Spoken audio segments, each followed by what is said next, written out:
Segðu það á Samstöðinni. Samstöðin í eigu hlustenda, áhorfenda og lesenda.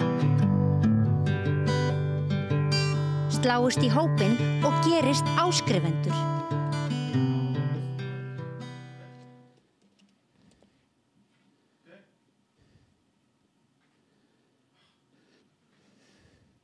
Já, velkomin að Rauða borðinu á þriðjudegi eftir Vesturmelgi. Það komin nýr tími á fréttirnar okkar. Við ætlum að vera með fréttir, vorum með þær klukkan 7 í sumar þegar fótboltinn var á RÚV, en nú erum við komin á þann tíma sem við ætlum að vera á í framtíðinni, allavega frá mánudegi til fimmtudags. Og hjá mér til að segja fréttir eru María Lilja og Björn Þorláks. Við erum velkomin.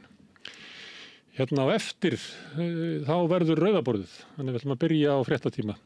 Og það sem við ætlum að byrja á, það eiginlega svona, við getum sagt að það sé útlendingamál. Það dómsmálaráðherra, Þorbjörg Sigríður. Hún skrifaði grein á Vísi og með fréttir af því. Hún að tala að boða norsku leiðin í útlendingamála, vitið þið hvað það er? Já, við veitum hvað það er. Og hvað er það? Það er þegar þú handvelur innflytjendur með lítið til menntunarstigs og hæfni. Og já, líka svona hversu djúpa vasa þeir hafa. Því að þú getur keyptir ríkisfang í Noregi fyrir einhverjar milljónir. En Noregur í EES eins og við, og fólk sem býr á Evrópska efnahagssvæðinu getur bara til Noregs að það vill, eins og hingað. Pólverjana getur farað þangað. Já. Slóvakar, Spánverjar. Hún vísar til þess að það sé brýnt að bregðast við þessum 50.000 innflytjendum sem hafi komið núna. Það langst mest frá Schengen eða EES-svæðinu. Jú. Það náttúrulega, við tókum við flóttamönnum frá Úkraínu sem skiptir töluverðu máli. Jú. En þar fyrir utan þetta sárafátt fólk. Mikið Bandaríkjamönnum.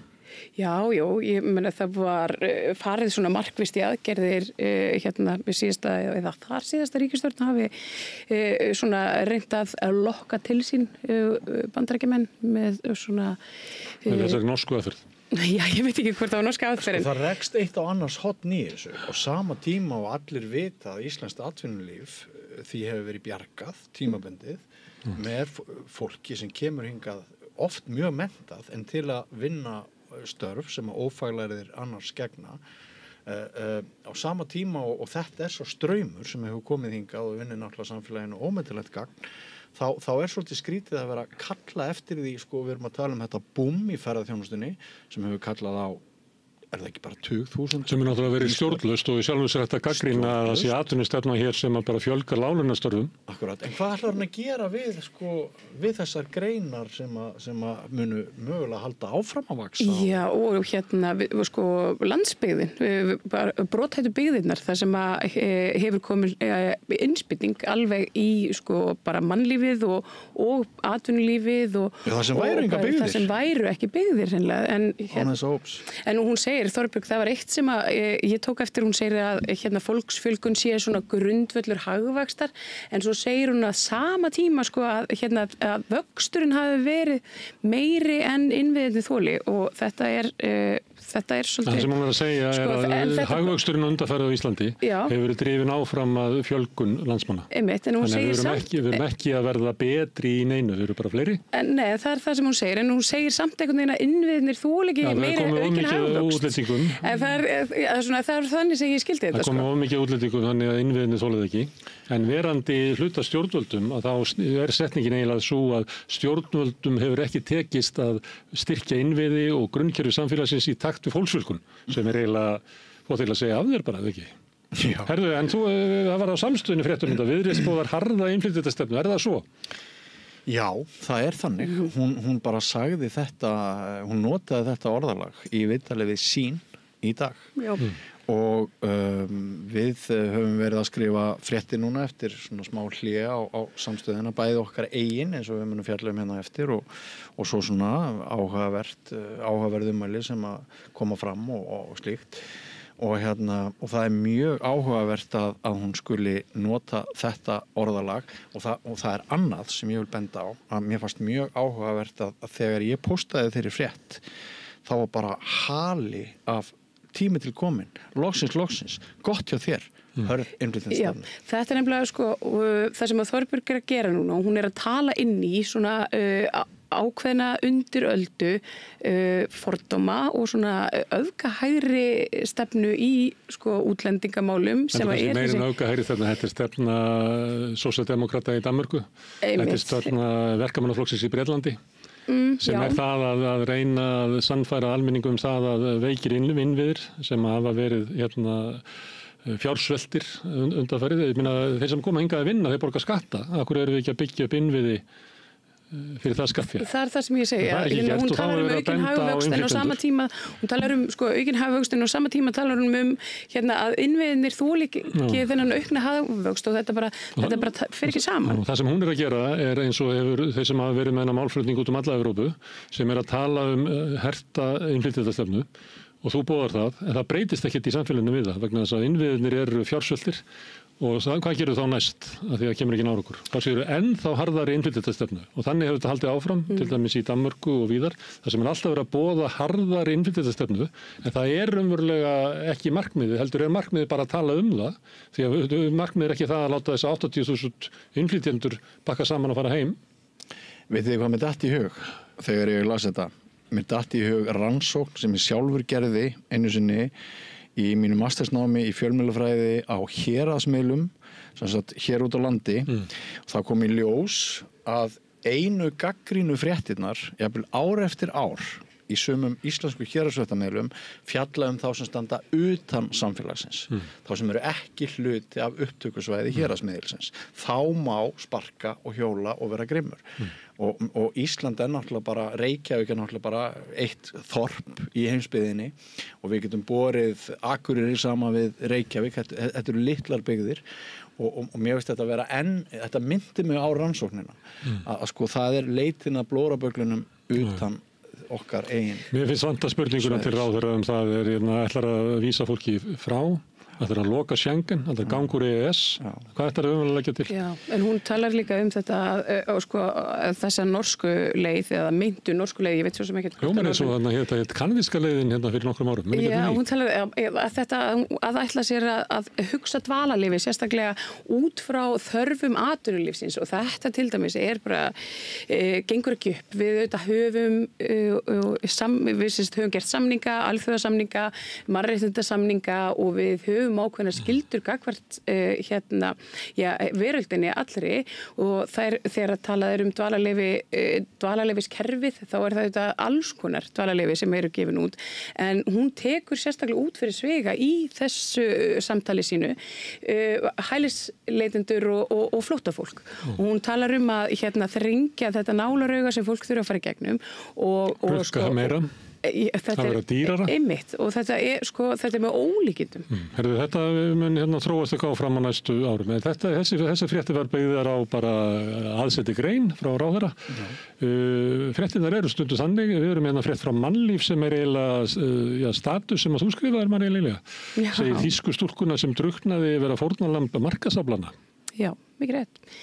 Þetta hryllilegt slys og ég var á leið framhjá akkurat sólarhring síðar og þegar ég las þessar fréttir og tók eftir því að þarna var fullt bílastæði en mér skilst að bílastæðið sé stappfullt hverja klukkustund á hverjum einasta degi allan ársins hring. Það er mjög góða business að reka þetta bílastæði. Það virðist vera og það ég meina það svona allir þessu ekki að fá 1,5 til 2 milljónir reiknaðist mér til, ég var að kíkja á þetta á dag sem eru ofboðslegir fjármunir og það þýðir en í hvað var peningarnir? Já, það væntanlega í vasa þeirra sem að landið eiga sem eru þessir, einhverju eigundarhópur ég held þessu 40 manns eða eitthvað væntanlega eiga þau fjöruna eða eiga þau bara landið fyrir ofan fjöruna? Já, góð spurning, ég veit ekki, hægt að eiga náttúruna? Ég veit ekki. Nei, það finnst mér... Það má ekki eiga fjöru til þessi Reykjavík. Er hægt að fara klústið þannig? Ef þú sjávarljóð þá næga bara niður að fjöru. Þannig að það er eitthvað sem að ferðamaðurinn fær. Já, það er eitthvað svona gestastofa þannig á bílastæðinu, það er einhverju sem sinna einhverju rekstri þar og ég meina það er eitthvað sjopp og veitingstaðar hérna. það sem þetta þýðir, ég meina það hafa hérna, það er einhvern fáin ár þar sem að 10 manns hafa dáið í Reynisfjöru vegna þess. Það er ekki 7? Jú, það eru 7 og 10 árum, var ekki svo les. Og það bara er ótækt með öllu þegar að fólk stundar það markvisst að selja einu svæðið, ég var að segja. Þegar ferðamanniðnaðurinn var að springa út á Íslandi þá var ég á ferðalagi Skotland og Írland. Og ég tók eftir í Skotlandi, það er svona sama og er bara í Bretland öllu, það er National Trust sem heldur utan þetta. Það sem er selt inn á staðina. Innfættir kaupa sér árskort, þannig að það kostar sára lítið, það er svona bara ganga í hið íslenska bókmyndafélag, þú bara gengur í National Trust og getur þá farið hversu þú vilt og svo fluttur peningar á milli, þannig að segjum að það vilja allir fara á Þingvelli, þannig að Þingvellir er bara að velta miklum peningum og ég var að skoða svona stærðina á þjónustu miðstöðunum sem voru þarna og til dæmis það sem er upp á Hakinu að miða við svona fjöldan sem er á Þingvöllum væri í Skotlandi og Bretlandi svona 5 sinnum stærri. Það væri sýningarsalur sem var þetta að horfa á eða væri rigning úti eða þú ert bara fótalúin og getur ekki verið að labba niður og þar væri stór klósett og salernisaðstaða og hægt að skipta á börnum og allt þetta. Og góður matur og minnigripasala og allt svoleiðis. Þegar maður fór yfir til Írlands, að þeir eru ekki með svona, þeir eru með bílastæði og þá er selt inn á bílastæðið en peningur fyrir bílastæðið gengur út á að reka ókeypis móttökumiðstöð en það er ekki bara sá sem á bílastæðið tekur ekki peningin og stingur í vasan.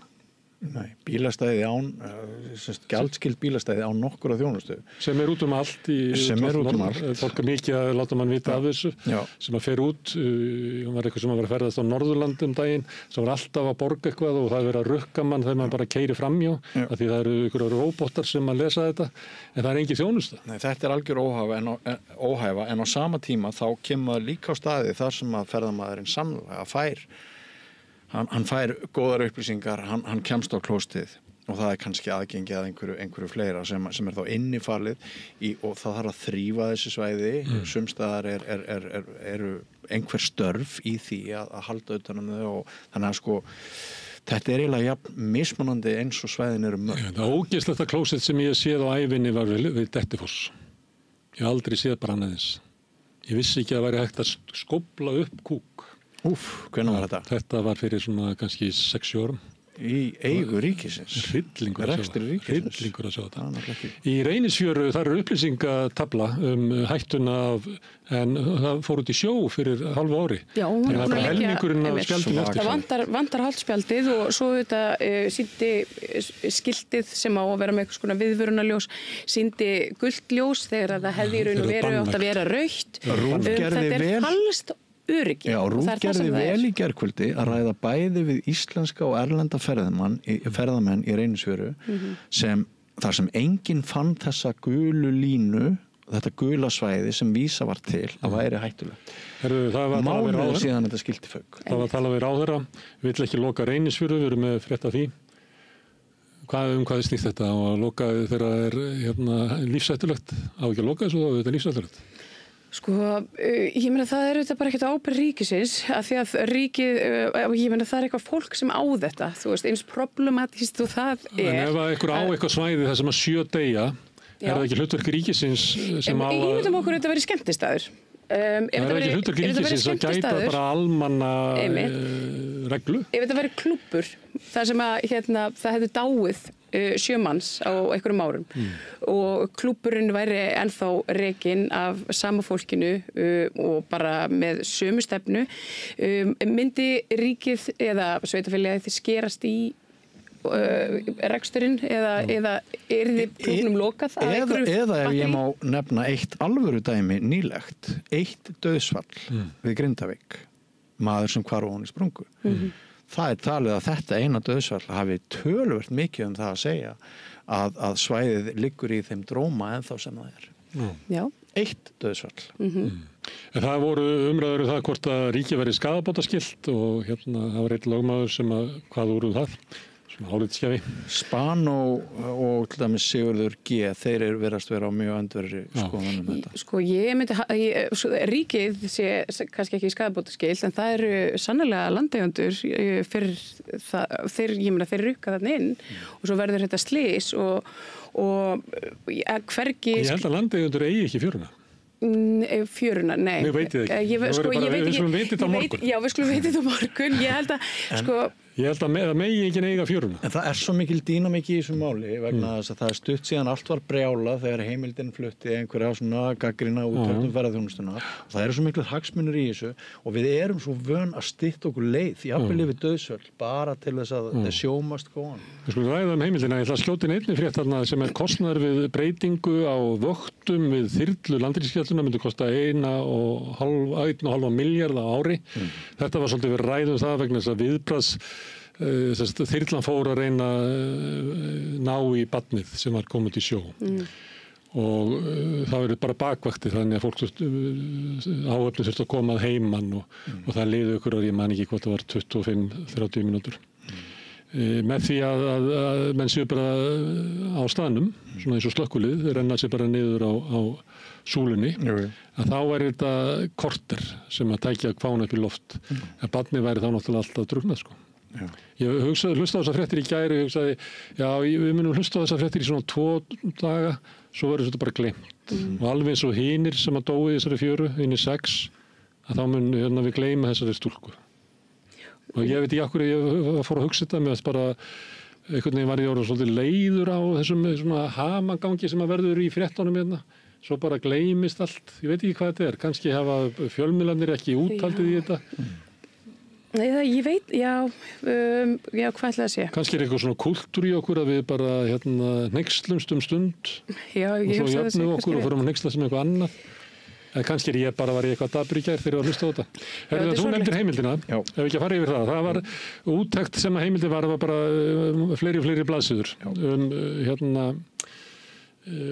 ferðarþjónustuna. Svart eintak. Herðu, þetta var frábært blað. Ég var mjög ánægð með það. Ferðarþjónustan var ekki ánægð með það? Nei, ég ekki ánægð með ferðarþjónustuna, það annar mál.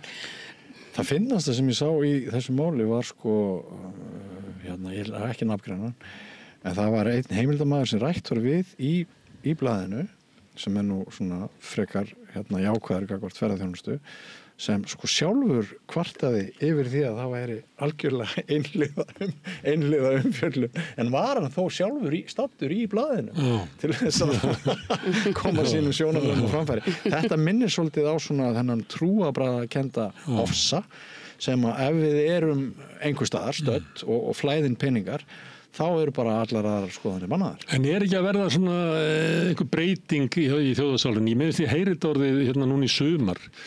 Þú veist, ég fór á Þingvöll og ég get svarið að þetta var eins og bara sardínur stoppaðar og það var eitthvað grei maður að reyna að vera með eitthvað, hann bara komst ekki fyrir með túrin sinn. Ég talaði við landverð á Þingvöllum daginn og hann sagði mér það að landverðir þar, þeir eru að sinna í kringum 200 svona tilfellum á klukkustund við að beina fólki aftur inn á göngustígana vegna þess að það bara komið þannig eitthvað lengst upp í hraun og það er svo margir að komast ekki fyrir á göngustígunum. Nei, einmitt, og ég held að sé bara það en hvernig við þurfum að setja ykkur bönd á þetta er hryllingur. En hafið þið ekki heyrt þetta svona þolið gagnvart þessu ferðamannastraumi að ég er bara eins og að segja eitthvað að bresta? Og ég hef upplifað á einn skinni síðast þegar ég reyndi að sjá Gullfoss. Ég sá ekkert nema 1000 hnakka í kringum mig. Og ég hef bara aldrei verið á stað þar sem jafn mikið stress, jafn lítið af þessari tilfinningu sem maður ætti að fá þegar maður er að berja náttúru undir vitni eins og augum segi eins og Gullfoss og það var ömurlegt. Það var bara algjörlega. Hvað viljið þið gera? Viljið þið hafa sér bara uppselt? tökum bara 200 inn á svæðið. Þú getur bara gleymt því að Íslendingar stýri umferð ferðamanna vegna þess að ef Íslendingar peningur í þessu. Já, það er bara við viljum fá ég meina, en þá þurfum við allavega að setja ykkur bönd á þessi ferðaþjónustufyrirtæki. Nú kemur það mjög vel fram í þessu blaði heimildarinnar að þetta eru eigendur ferðaþjónustunnar á Íslandi eru raun og veru bara örfáar ræður. Þetta eru sömu menn og voru hér hérna fyrir hrun. Þetta segja að það sé engin munur á sjávarútveginum og ferðaþjónustunni. Þetta er nákvæmlega eins. Þetta var fyrstur að ferðamannastraumurinn byrjaði. Þá voru Íslendingar komið úr kreppu, þá var svona margir með Airbnb að leigja eitthvað út og þá voru bændur að leigja frá sér. Síðan hefur orðið umbreyting á þessu. Þetta eru fyrst og fremst nokkur stórfyrirtæki sem eru bara hirðið alls saman. Og þetta er ekki skemmtilegur túrismi. Nei, þetta er óbúslega leiður. Ég nefndi áðan hann að Skotland. Skotlandir að því að þeir eru túristaland svo snemma eða fyrir massatúrismann.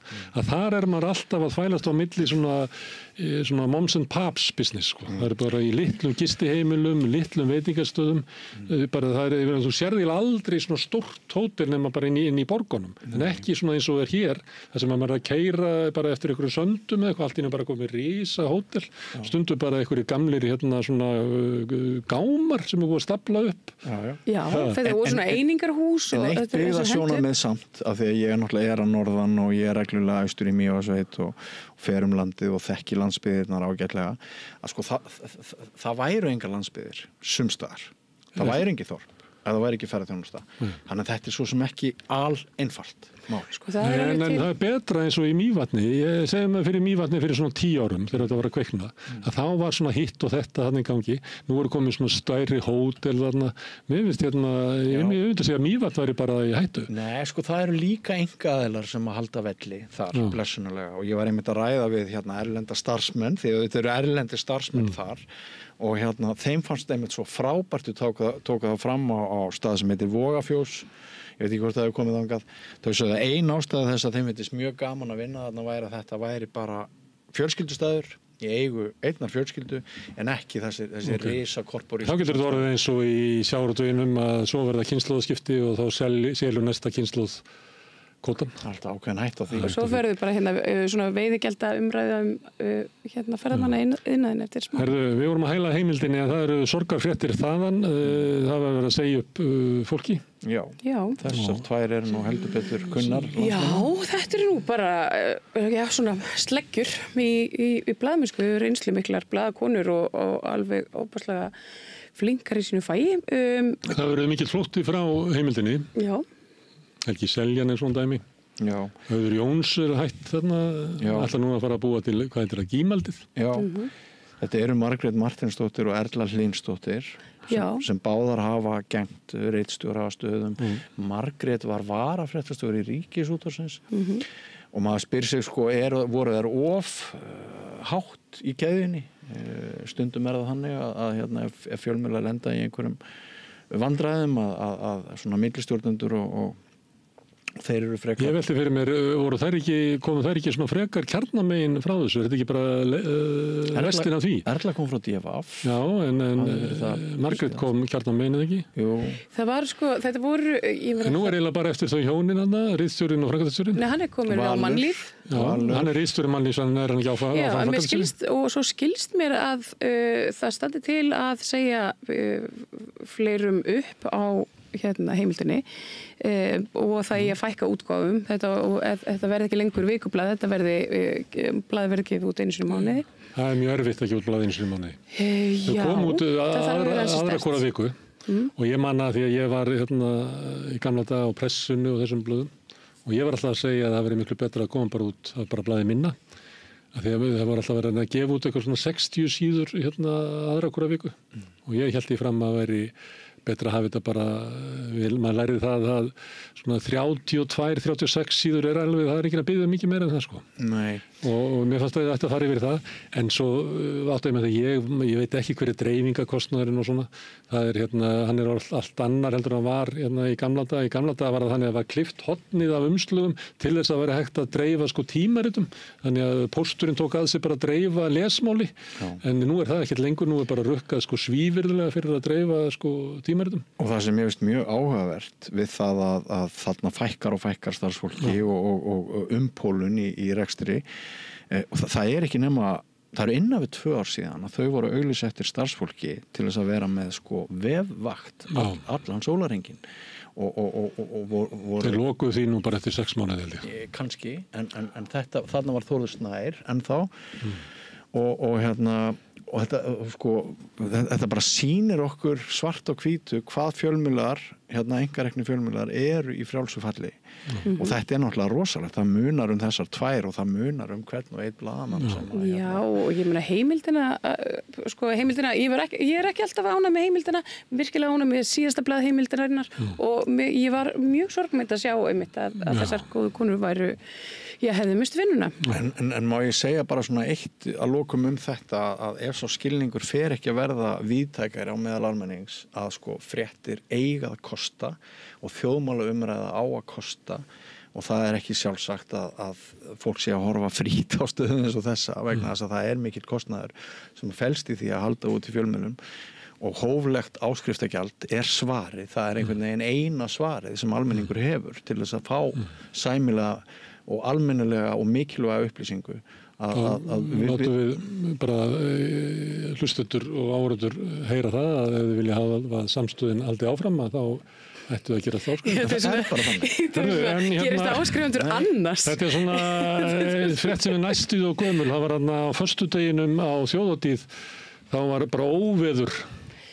Já, heyrðu, ég hitti fólk hérna, ég misti í þessu, ég var bara með hugana allt annars staðar heldur við veðrið og svona, en ég hitti fólk hérna á Laugatunni sem bara var bara að segja, hvernig akkur var þessu ekki bara lokað? Hvernig stendur á því að það er einhverju íþróttafélag sem að vantar einhvern pening, getur bara búið til einhverju úlingadrykkjumót í brjáluðu veðri, bjórtjaldi fíkur og það er alveg fréttinni af fjölmiðlum að bjórtjaldi það er fólkið. Hvað með alla krakkana? Já, ég veit ekki, er þetta ekki partur af menningunni? Er partur af Þetta er síðasta tækifæri stjórnleysisins. Það er þarna. Verslunarmannahelgi út í Eyjum. Já, ég veit ekki. Þetta er skjól fyrir stjórnleysið og í staðis að Þórsmerkur fyllir í gamla. Í staðis að loka svæðinu eða flytja fólki í burtu, þá býður fólk klukkutímum saman til þess að komast inn á hamfarasvæðið. Ég hef séð myndirnar þarna af jörðinni, hvernig hún er útleikin. Þetta er ógeðslegasti staður í heimi, svona þegar óveðrið hefur gengið yfir. En þetta er ekki einhlítt verslunarmannahelgina. Ég vil benda á að það er talið að 20.000 manns hafi verið í friði og spekt á Akureyrarvelli á einhverju sem að þeir kalla sparitónleika og þar fjall ekki eitt karamellubréf til jarðar. Það er nú gaman að minnast á þetta. En þegar þú ert komin í var enginn utanbæjarmaður þú ert komin í þessa ómenningu og þú ert komin í þessa stemningu og brjálæðislegir fjárhagslegar hagsmunir undir, þá bara sleppir fólk dýrinu laus. Að því þú minnist, ég varð bara að því þú minnist á þetta með 20.000 manns, þá fer nú okkar tvennum sögum að því að hvort að hafi raunverulega verið 20.000 manns á sparitónleikunum. Ég las það einhvers staðar. Já, þetta var á RÚV.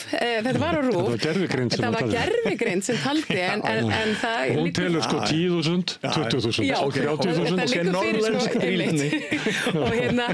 Þannig að það var aðeins fært í stílinn, en ég skil hvað við. Hins vegar hef ég svona einhvern veginn, ég veit ekki, mér finnst þetta bara þetta er bara íslensk menningin hnútskurt, þetta er eitthvað svona að hnoðast í einhverjum tjöldum. Þú vilt viðhalda Þórsmerkur fyllirínu. Why not?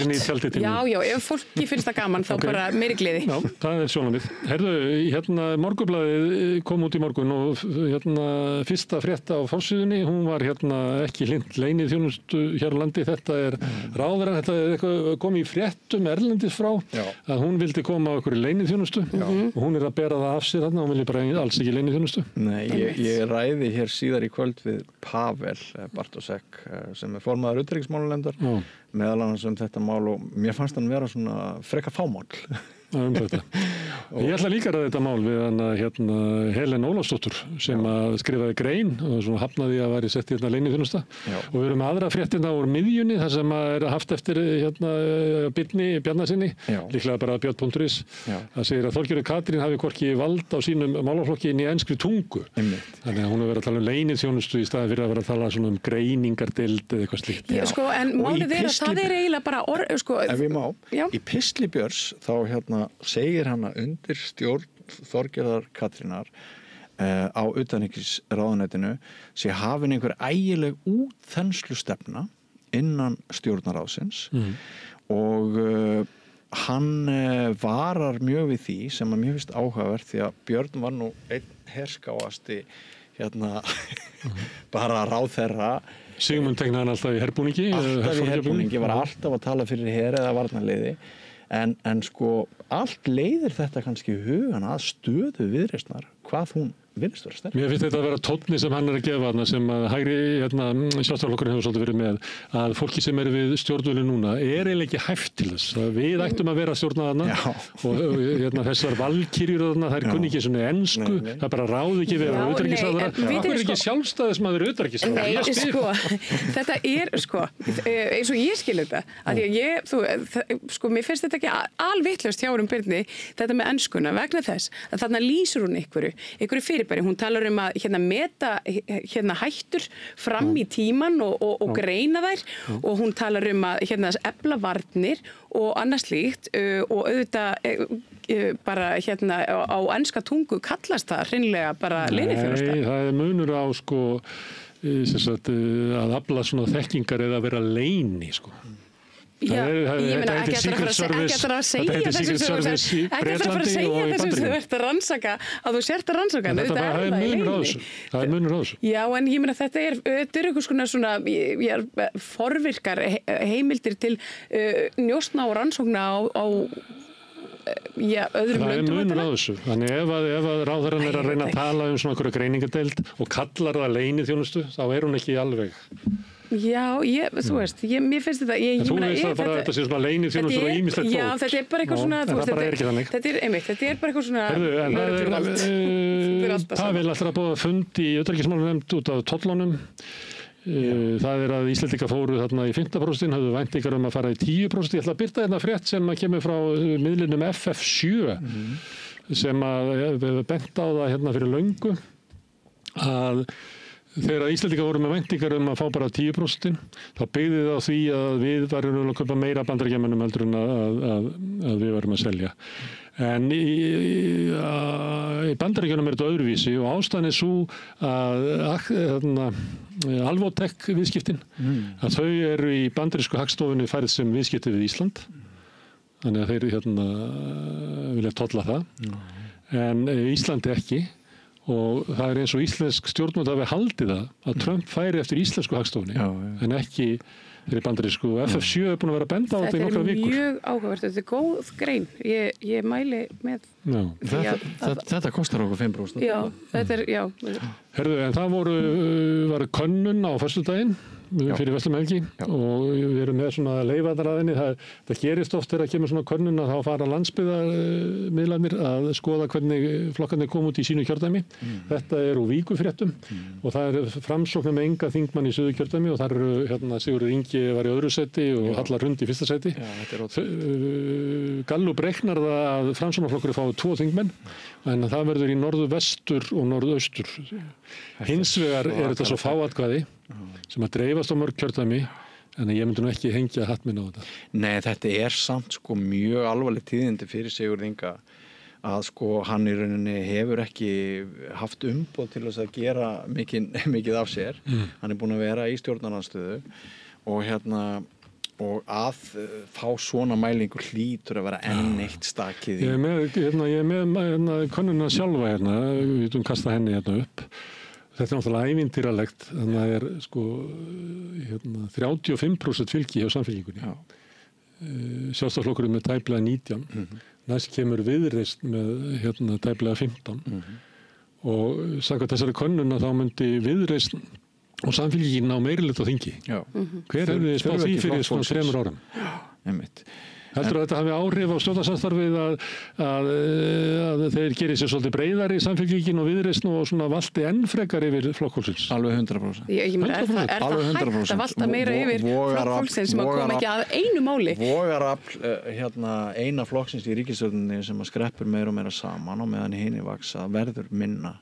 Það segir sig alveg sjálft. þetta tvær, blokkirnar tvær hérna sem að svona þetta nýju rísaflokkarnir? Sjálfstæðisflokkurinn að deyja og hérna og við nýja hægri, þetta svona Mér finnst þetta merkileg könnun vegna þess að stundum við talað um þess að hægri bylgja í okkar heimshluta, það er ekki hægri bylgja á Íslandi, það er ekki vinstri bylgja, það er ekki hægri bylgja. Meira miðbylgja. Og miðflokkurinn náttúrulega, ég er ekki að tala um miðflokkin. En ég meina það er engin bylgja í kringum hann. Nei, ekki Sjálfstæðisflokkinn og enn síður framtíð. Herðu, Netanyahu, hann ætlar að hernema allt Gaza. Já. Ég meina þetta er það sem er búið þetta er það sem þið sögðu upp hafi.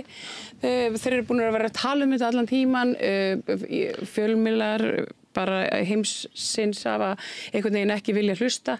Ráðamenn í veröldinni hafa nú heldur ekki einhvern veginn tekið það trúanlega eða eitthvað. Þetta er óhjákvæmileg afleiðing af einörðum stuðningi vesturveldana og vesturlanda við Ísraelsstjórn og þó bara fyrir alltaf lengra og lengra. Já. En það bara eðli Ísrael og Ísrael hefur aldrei sætt sig við eitthvað tiltekið landamæri. Þau ætla að stækka, þau ætla að auka rými fyrir sitt fólk. Þau vilja ekki að Palestínu menn séu meira en kannski svona 20% innan landamærana. Þannig að þetta er bara þetta land er bara ávísun á útþenslu, hernám, þjóðamorð og það sem að vera að hrekja fólk á flótta. Já, þetta ég meina, nú hungursneyðin komin á það stig að hún skaðinn er óafturkræmanlegur. Þarna hreinur fólk niður í umvörpum, það er ekki matur, það er nú eitthvað kannski svona seitlað inn af nauðsynjum en bara svona rétt nóg til þess að svona viðhalda þjáningunni en kannski svona lengja dauðastríðið. Já, henni frétt af mannlífi, biskupinn vill að kirkjuklukkum sé hringt til stuðnings við íbúa Gaza. Þetta er svona bara með að því við höfum verið ofta að fylgjast með því og benda á að það er svona mikil sveifla og maður séð til dæmis í bandarísku fjölmiðlum þar sem að sveiflan frá Ísrael er inn í repúblikanaflokknum og er miklu víðar og fyrir svona 3 vikum hefðu ekki talað að Keir Starmer myndi nefna það að viðurkenna Palestínu. En hann er búinn að gera það, þótt hann alltaf að gera það seinna með einhverju skilyrðum. Já, var að hóta Ísraelum með því. Má ég skjóta einu inn á morgun eru 80 ár frá Hiroshima og kertafleiting við Reykjavíkurtjörn og Ísland er víst bara nánast einstætt ríki í heiminum til þess að halda þessum japanska sið að fleita kertum. Já, mér finnst það alltaf hátileg stund að fara það. Já, það er alltaf fallegt. Mæli með því að þetta er svona mannhelgis stund. Herðu, við nefndum að Eyjólfur Ármannsson, hann vill taka upp strandsiglingar. Já. Og var með búin að skipa einhvern hóp í það. Lokar þá ekki bakki á Húsavík og þá segir Eimskip að við græðum ekkert á að vera með strandsiglingar og lokar siglingum á, hvað var þetta ekki, á Vestfirði og Norðurland. Jú. Þetta hafnarsambandið er þeir náttúrulega að tapa og álagið á þjóðvegi landsins verður enn meira já, ég bara útblástur inn og hvað heitir þetta? Malbyggs og þetta er bara þetta er algjörlega ósjálfbær bara döð og djöfull. En við nefndum það þegar við ræddum þetta að það er meira en að segja það að sitja á strandsiglingar aftur því öll raunverulega viðskipti, allur verslunarrekstur og þjónustótt á landi er ekki lengur byggður við það að báturinn komi aðra hvora viku. Það reikna með því að það komi að sunnan klukkan 7 á morguninn, þannig að mikið af þessu búðum er ekki svona með lager. Þannig að það er töluverð svona átak ef það á að breyta þessu. Herðu, Rússar hætta að fara eftir ENF samningnum, Bandaríkjamenn voru hættir en það var steindautt. Ég hafði þetta með vegna þess að þetta er kannski svona það sem var bent á árangurinn af fundunum í Höfða. Þetta var afleiðingin af því. Þannig að við töpum hana. Já. Og NATO skotmark Putin sem aldrei fyrr. Tesla salan á Bretlandi hrynur. Já. það var gott. Ég veit ekki, ég búin að lesa þessu sömu frétt svo oft. Það bara hrinnast það meira. En það bara hrinnur, ég meina að þú eitthvað eftir. Það voru svona í gróft talið að þá seldust í fyrra á sama tíma 2500 Teslur, nú seljast 1000. Já. Þannig að þetta eru 40% sem að seljast núna. En það voru aðra fréttir sem ég því miður ekki með, en hann fekk alveg rosalega bónus, bara marga milljarða Musk. Sem eiginlega komið langleiðina með að eyðileggja þetta vörumerki. Talandi það er Bolsonaro, við tölum það að Trump ætla hótar Brasilíu háum tollum ef að þeir láta ekki Bolsonaro vera. En Hæstiréttur þar er búin að setja hann í stofufangísi. Já. Erðu við eldgosið var búið, ég hef með fréttu það. Já. Ég er líka með fréttu það að það er að koma hinsegin dagar. Já. Og þú ætlar ekki að fjalla það á morgun. Jú, það koma góði gestir og við ætlum að ræða svona hinsegin pólitík og maður reyndum þetta bara til. Við ætlum að enda á frétta sem að Bogi Ágústsson tók undir. Hann tók undir gagnrýni á svona hvernig er verið að tala við túrista fyrir framan Alþingishúsið og tala sjálfstæði Íslendinga. Að Íslendingar, þetta er danska söguskýringin, að Íslendingar hafi notað tækifæri þegar Danir voru hernumdir og stólist til þess að taka sjálfstæði. En hið rétta er náttúrulega að það var samumyndað 1918. Já. Og það var bara komið að þessu. Þetta mál byggir á kostulegri, finnst mér, Facebook-færslu Unu Margrétar Jónsdóttur, starfsmanns Ríkisútvarpsins á Rás 1, sem að fjallar það að hún hafi haft afskipti af leiðsögumanni sem var að ljúga í ferðamennina. Og leiðsögumaður sagði, má maður ekki hafa neitt gaman hérna? Já, einmitt. Og þá rísa, talandi það sem við vorum að ræða á, þá rísa hinir leiðsögumenninir upp og ráðast á Unu og Bogi blandast inn í leikinn ef þetta er ekki dæmigert fyrir hagsmuna. Hérna hættum við, þetta voru fréttir samstöðunar, framundan er rauðaborðið með hellingagóðu efni, hingrið augnablik. Hjálpið okkur að byggja upp dreifikerfi samstöðvarinnar með því að læka síður samstöðvarinnar á YouTube og Facebook. Bókvistun býður upp á alhliða bókhaldsþjónustu fyrir einstaklinga og fyrirtæki. Við byggjum á reynslu, faglegum og traustum vinnubrögðum. Bókvistun, alhliða bókhaldsþjónusta, Bæjarhrauni 2, Hafnarfirði. Samlokubrauð, maltbrauð, tékkneskt-brauð, súrdeigsbrauð, brauð ársins, Bernhöfts bakari, íslenskt handverk síðan 1834. Ertu á leið heim úr vinnu? Stilltu á FM 89,1. Fortíðin var aldrei, hún aðeins er. Einkasýning Larissu Sansúr hjá Listasafni Reykjanesbæjar, opið alla daga nema mánudaga til og með 17. ágúst, Listasafn Reykjanesbæjar. Með því að ganga í leigjendasamtökin styður þú baráttu leigjenda. Leigjendasamtökin eru fyrir öll þau sem vilja vinna að réttlæti og öryggi á húsnæðismarkaði. Leigjendasamtökin.is. Húnavellir, fullkominn staður fyrir fjölskylduna. Ertu á leið norður? Húnavellir er fullkominn staður fyrir fjölskylduna. Tjaldsvæði með rafmagni, gistiheimili, sundlu og heitur pottur, líkamsrækt, leiksvæði fyrir börn, sparkvöllur, veiði í Svínavatni, rafmagn sjólalega, morgunverðarhlaðborð, kvöldverðarhlaðborð fyrir hóp og húsbílar eru velkomnir. Hópatilboð í boði fyrir ættarmót, stórammæli, fjölskyldu og vinafögnuði. Allar upplýsingar á húnavellir.is og í síma 861 23 19. húnavellir.is